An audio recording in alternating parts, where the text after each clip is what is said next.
Senator Cook, for what purpose? To ask the author questions. Senator Middleton, do you yield? I do. Thank you. Thank you, Mr. President. Thank you, Senator. Okay, so how do you define sex? So sex is defined as an individual's biological sex, either male or female. You use the word in your definition. Can you define it without it being circular? Sure. That is it right there, biological sex, as we have in our code, as we passed in the Save Women's Sports Act, as we passed in the Save Girls Sports Act. And I'll point this out, for our entire history, we never had to define this because common sense dictated we didn't. But unfortunately, that seems to have changed. I think we should all be disturbed by the fact that we're having to define this right now. It's referenced hundreds of times in our code, male and female, man and woman. For our history, hundreds of years, never had to define it. But now we're having to because of these situations that we've had, where boys are trying to compete in girls' sports, where men are trying to compete in women's collegiate athletics, where men are entering the restroom here at the Capitol, where men are wanting to go into women's prison units, where men are wanting to go into family violence shelters that are for women. Those things are happening. How many occurrences of each of these things in your district has happened in the last year? I'll give you an example from yours. The HERO ordinance failed. 60% of Houstonians said, no, we don't want men going into women's restrooms. That's not the question that I asked. With all due respect, Senator, how many CMS stats do you have for this in your LMS, or in your CMS, excuse me?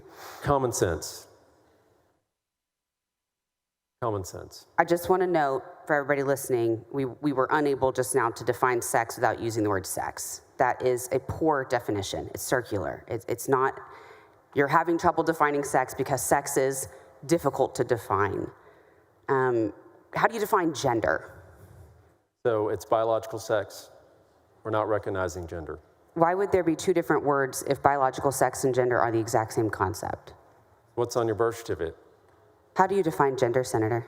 So gender is male and female, which then goes back to biological sex. Usually you say male and female for sex, you say woman, man, other for gender. So how do you define gender? Well, we can walk through the bill. I'd rather not walk through the bill. I've walked through it. I'm asking you how you define. If your kid asked you what was gender, what would you say? Right. So either you're a boy or a girl, right? If you're a minor, you would say that. So right now, even on this floor, we are having trouble stating a clear definition of either of these concepts, both of which are really expansive concepts throughout history. So I just want to note this. And does your bill only refer to woman-owned businesses, sports, or is it pretty much defining it in statute blanket across the board? Those are examples that I gave of why this is important, right? The historically underutilized businesses, which are women-owned. Women-owned business grants, another example. These are things that are in our code right now, which this definition will help protect the original intent, like with Title IX as well. It helps protect the original intent of Title IX. But you're right, it doesn't create a criminal penalty. It doesn't create a civil penalty. It doesn't do anything. Sorry, 1 second here. Yeah, there you go. So you can define it. Yeah. If you want to read it. Sure. Male and female refers to two sexes based on biological characteristics. So biological sex. And then, of course, the other attributes of it with hormones, chromosomes, sex organs, but the bill doesn't go into that. As the healthcare professional in the conversation, I would like to offer that sex is defined as a constellation of attributes and characteristics that come together to make sex. Gender, similarly, is a constellation of attributes and characteristics, more abstract, less connected to the physical, and more about the societal expectations, the norms around us. That is also how I would define it. So thank you, Kelly, thank you, Senator Hancock. So do you think that we had to come up with incentives for woman-owned businesses because of our immutable differences? It was a way to create opportunity, and I think by not defining this, we could be taking away opportunity. Okay, so creating opportunity because I have immutable differences and I'm not as good of a business owner, and so I need an incentive? there were reasons why we wanted to promote and set the policy, which is a good policy, to contract with woman-owned businesses. And what do you think that reason was? If a man is pretending to be a woman, he's going to take that opportunity from a woman. I'm unaware of that happening. I have no CMS stats. Well, on, it may on men happen using without this women-owned definition businesses. because it's not But do you defined. think it's because of immutable differences, or do you think it's because of discrimination over the last several centuries that led to fewer women-owned businesses? Well, with Title IX, it was because of immutable differences, right? We're not talking about that. I'm asking about women-owned businesses. It could be both. It could be both. I don't know the reasons in the 1960s when they did that, when they began that with Title VII, right? That's where that began. I'm sorry, you brought it up, so that's why I thought I'd ask about it. One thing you said was universally accepted for millennia. Where is your citation for that? We were never confused. And I'll point to this. We have male and female, woman and man throughout our state code, right? It's in there hundreds of times. We never thought we needed to define that until recently. No one ever thought that needed to happen. And we began that mainly with the Save Girls No one Sports ever Act. thought? Well, it didn't happen. Didn't happen. Okay. So I would ask if you've reviewed, especially since you're carrying this kind of heavy legislation, and we've also had several conversations over the last few weeks about similar topics, I would think you might run through some history. Are you aware that actually ancient Roman law had 3 genders? Male, female, and we don't use this term anymore, but basically hermaphrodite. Well, they're not 3 genders, and I'll go back a little bit. I'm sorry, you said universally accepted for millennia, so I was just going to make sure, were you aware that Roman law actually defined 3 genders? Well, there have never been 3 genders in Texas law. Never. Well, there was no Texas then. Never. No. But there's no Texas for millennia, so I'm asking you, when you said universally accepted for millennia, were you aware that Roman law actually, in statute, defined 3 genders? I don't think anyone was confused what a man and a woman was. Is that a no? You were not aware? No, I was not aware of that. Okay, got it. Were you aware that there were people who were two-spirit, multi-gender when we arrived here, when my ancestors, our ancestors arrived here, actually in America? I had never heard of that, but I've got a good example of not long after that. Of colonizers killing them off? No. Were you aware Why that in India, the Hijra were also? Of why there is a need Non-binary? for a difference between male and female and to clearly define that. So I just want to establish that it is not universally accepted for millennia that there is a more expansive understanding of gender. That was not a true statement, in my opinion. Well, this is a definitions bill. Clearly, we need to do that based on this conversation here.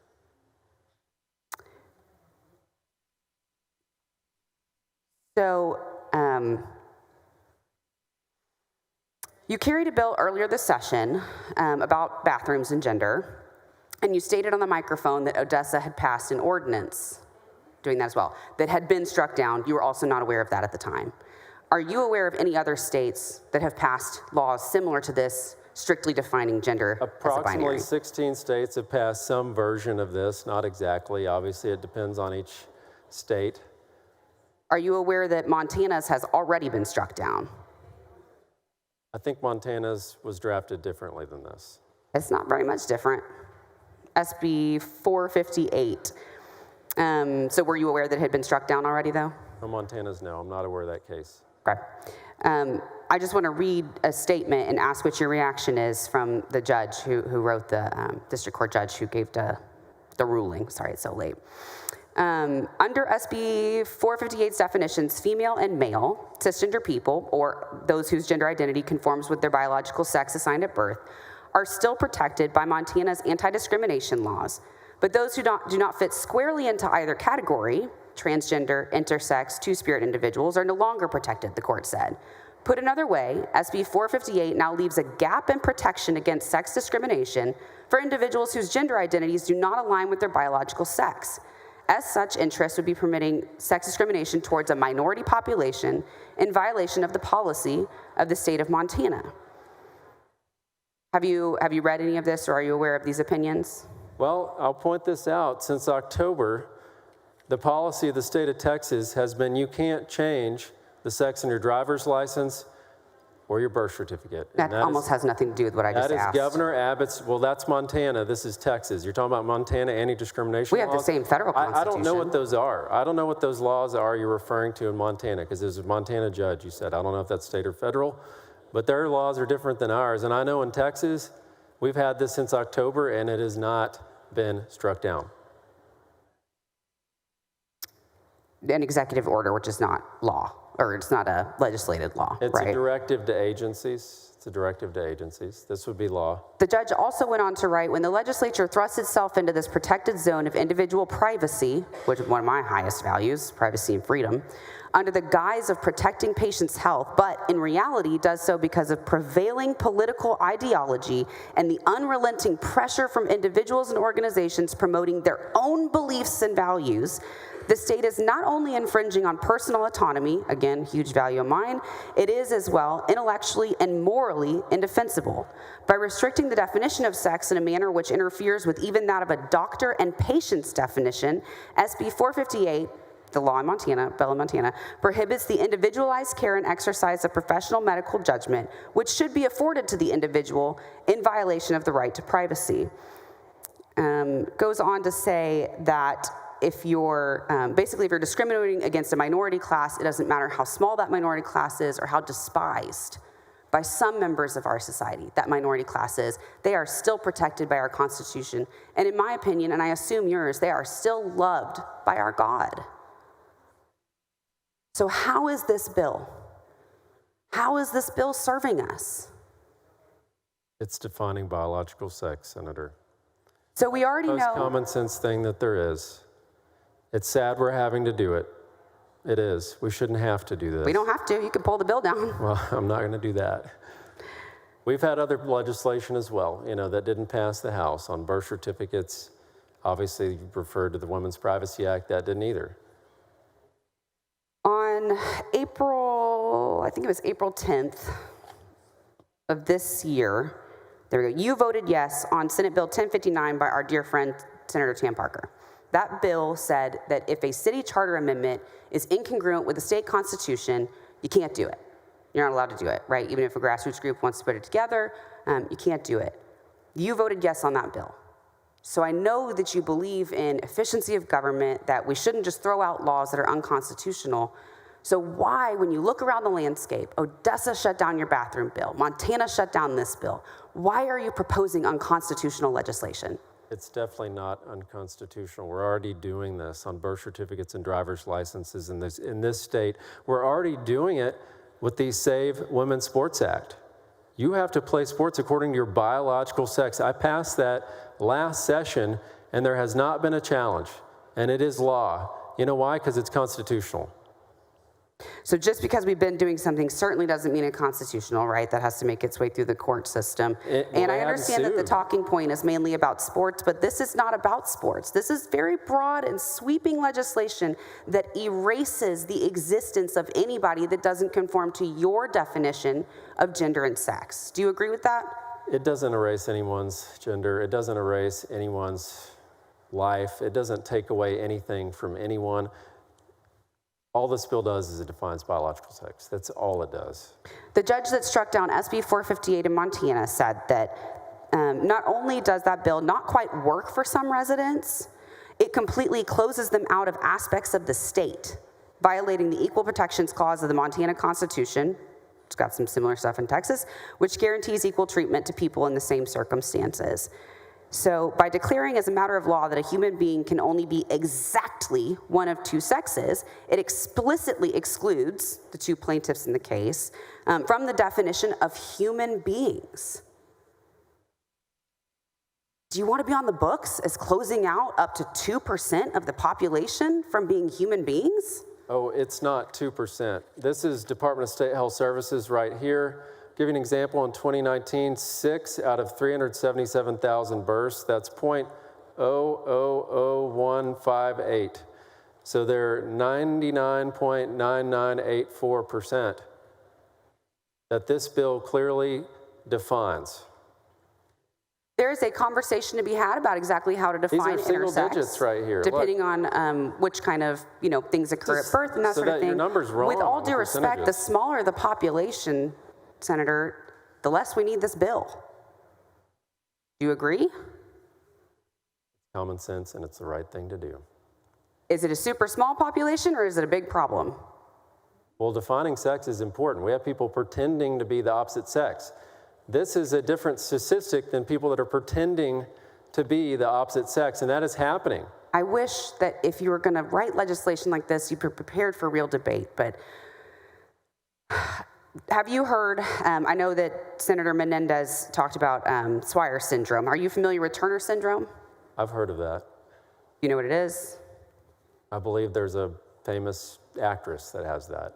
Oh, I'm actually unaware of that. Thank you. It has to do with basically just chromosomal differences. So sometimes an X chromosome and no other chromosome. Based on your bill, how would you define that?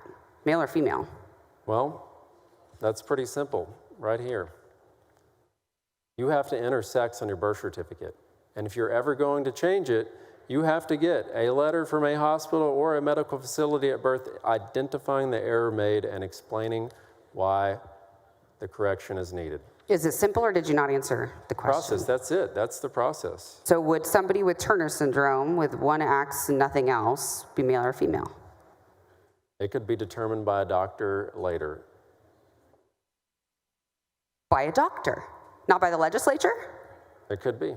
not by a senator, It could be determined by a doctor. by a doctor. And we had that in our birth certificate bill. We had a process for just that situation. Your bill erases somebody with Turner syndrome. Your bill does not allow a physician to make that determination. What kind of impact will your bill have on that person's life? This bill has no civil penalties. It has no criminal penalties. Then It has why nothing to do are we with their- voting on it tonight? It has nothing to do with their licensing requirements that you referred to a second ago. It's only a definition. You've told me we already have an executive order, astronomically low population, absolutely no enforcement mechanisms. What are we doing spending time on this bill, Senator? I think it's important for the integrity that we need for biological sex, and make sure that we're preserving safety, we're preserving opportunity, we're preserving fairness. Do you These think are it's things safe that- for a these are trans things- woman to be in a man's These prison? are things that we should want for all of our daughters of this state. Do you think most Safety, trans women are safe in men's fairness, prisons? opportunity. So Turner syndrome kind of put us up a creek. We didn't have an answer to that one. What about Klinefelter's? I don't know if I've heard of that one before. Common genetic condition in which a person has two chromosomes, X and a Y chromosome. So it'd be like an XXY. Would that person be male or female under your bill? Because they exist and they matter to me. They would be designated so on their birth certificate. Okay, Swire syndrome. What about congenital adrenal hyperplasia? Same thing, same answer.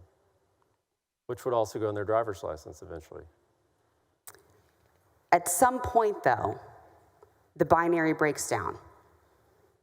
There are people who, because of their deeply held beliefs, and we've had a lot of conversations this year about deeply held beliefs, a lot of them. Because sometimes deeply held beliefs, a person's freedom of expression, they might not quite fit into your definition of male and female. Sometimes the way God made them and the way that they're born, they don't fit into your definition. And I don't care if it's 3 people, I don't care if it's 2%, they matter and they deserve not to be erased by your bill. What do you say about your bill's effect on their lives? No one's being erased. A district judge in Montana struck down that bill and stated that they were. That's a higher opinion than you or me. In Texas, we no longer allow that. District judges cannot enter those orders anymore. They are not recognized by the state at all. Are you aware that intersex people around the world have faced much higher rates of infanticide, abandonment, and stigmatization even from their own families? These are babies, these are infants. There are many, many examples we have here in this building of men pretending to be women that have made actual women, real women, feel unsafe. How's that okay? That's happening right here. Can you imagine how often that's occurring if that's just in this one building right here? And the actions around bills like your bathroom bill have also made women unsafe, have actually made women be physically harassed and unsafe. Several examples of it that we covered a while back. So do you understand that you may be, by insisting on a gender binary, a sex binary, by insisting that your definition applied to people who may not believe what you believe, who may not experience what you believe, could put them at a higher risk for infanticide, abandonment? Are you concerned about that, Senator? You're talking about worldwide statistics. This is Texas. Do worldwide statistics not typically play out in a statistically reasonable way in the state of Texas? I sure hope there's not infanticide occurring in the great state of Texas. I would say it's a lot more likely the more we discriminate against the gender and sex of babies. Are you concerned at all about I would love to see the that? statistics on infanticide then. Do you agree that transgender people exist? All people exist. I love that answer. Thank you.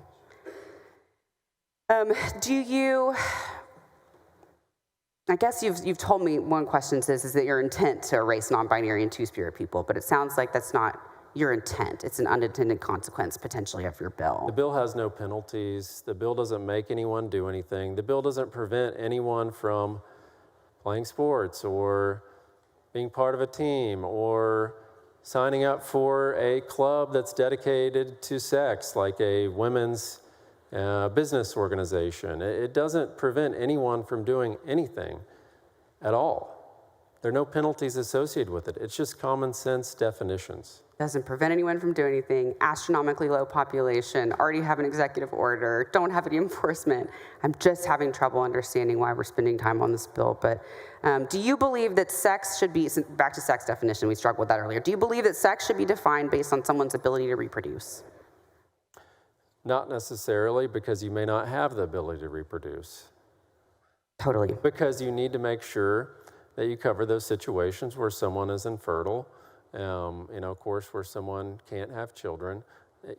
If you're a male that you're sterile, that doesn't not make you a male. If you're a woman that can't have a baby, that doesn't make you not a woman. I completely agree. Thank you. How did you arrive at your definitions in the bill? So, it was very simple. Biological sex and defining the most immutable characteristics, which is reproductive roles. It's the most accurate and meaningful definition of sex because it reflects biological purpose, the biological purpose of sexual differentiation, and the functions across species, of course, are consistent with that. I'm hearing a little inconsistency right now. You're saying it shouldn't be based on reproduction, but then you're saying immediately after that it is based on Well, that. this is reproduction role. That doesn't mean it's actually happening. Does it not seem, though, that building this definition could even hurt the feelings of somebody who's not able to reproduce? If the truth is going to hurt someone's feelings, that's certainly not the legislature's issue. Ooh, okay. So if someone has ovarian cancer and they have their ovaries removed, could they still be considered a woman or a female under your bill? Of course. Of course.